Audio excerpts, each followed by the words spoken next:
पचपेड़वा दरबार की जय।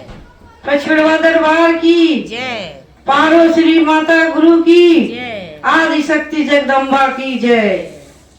हम माता भक्तों से ये कहेंगे कि जो भी हमको मिला है अगर हम लिखने बैठे वो भी कम हो जाता है मेरे लिए, क्योंकि माता ने जो भी दिया है वो हम सोचते सोचते इतना खुश हो जाते हैं, कब सुबह होती है हमको पता ही नहीं चलता है। क्योंकि जब पहली बार आए थे तो मेरी सहेली ने कहा कि आप चली जाइए। हमने कहा कि अरे हम कहीं जाते नहीं हैं। ये सत्य है कि हमने आज तक किसी दरबार में कहीं भी कुछ नहीं किया था, क्योंकि हमें किसी सोखा बुनिया या किसी पर विश्वास ही नहीं था, क्योंकि मुझे अपनी माँ पर ही विश्वास था।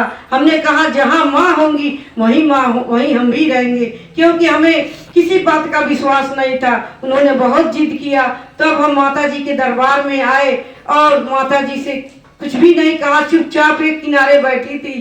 तो हमारी सहेली ने कहा अरे माता जी जब 4-5 अतवार आएंगी तभी माता जी मिलेंगी। तो हमने कहा अच्छा। पहले तो देखा, कहा अरे माता जी, ये माता जी तो अर्धनारेश्वर की तरह है। कही कि चुप रहिए, आप बहुत बोलती हैं। हमने कहा अच्छा ठीक है। तो उस दिन हमने कुछ नहीं, पेठा का 6 टुकड़ा लाया था अपने घर से। अब थोड़ा हम बहुत परेशान भी थे घर में, इसलिए पेठा का जो 6 टुकड़ा था, अब सब लोगों ने बहुत कुछ चढ़ाया माँ को। हमने जो टुकड़ा था पेठा का उसे अपने पास छुपा लिया। हमने कहा सब लोग यहाँ बहुत कुछ दे रहे हैं, हमारे पास देने के लिए क्या है, हम क्या दें माँ को। इसीलिए छुपा के रखे थे। सब लोग माता को भोग लगाए, सब कुछ किए। बाद में माता जी आई और हम सर झुकाए बैठे थे। माता जी ने अपने चरण को मेरे पीठ पर रख दिया। इतना आनंद हुआ और समझ लीजिए कि बहुत अच्छा दर्शन हुआ माँ का, क्योंकि हम सर झुकाए थे और उस जमीन में माता की पूरी छवि हमें दिखाई देने लगी।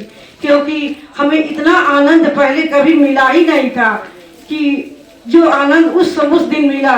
बाद में यही हुआ कि जब माता गुरु ने कहा कि कुछ लाई है मेरे लिए, वो खाने के लिए दीजिए, तो हम तो एकदम शर्मा सी गए, कहे क्या दें। बाद में जब छुप के गए निकाल के देखने, उसमें बहुत चींटे लगे थे।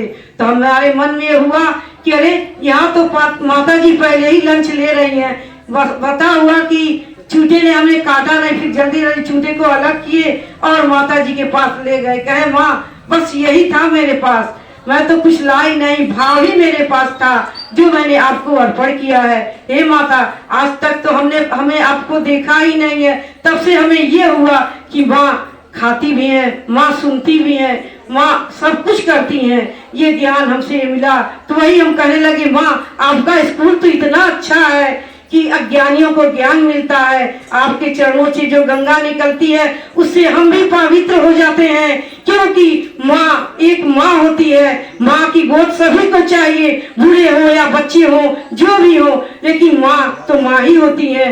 आज हम 5 साल से पहले माँ की गोद में थे, अब जब जैसे जैसे उम्र बढ़ता गया, लेकिन हम कुछ माँ को भूलते से गए। लेकिन अंत समय में फिर आया तो माँ पत्नी के रूप में खड़ी हो गई, फिर उसने अपना गोद हमको दिया। ऐसा ही होता आ रहा है। माँ कहती है कि अरे बुर्क, मैं हर समय तेरे पास हूँ।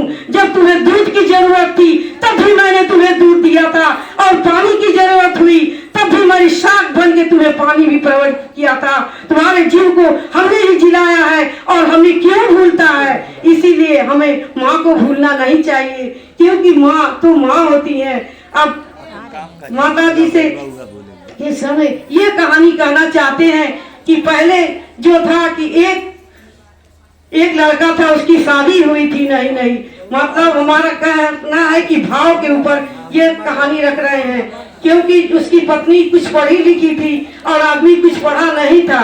तो उसने कहा कि कहने लगा कि हे आप तो कुछ पढ़े लिखे नहीं हैं, और इसीलिए हम अपनी जो भी सामान लेना उसका आधा दाम भाव लगा के लेना।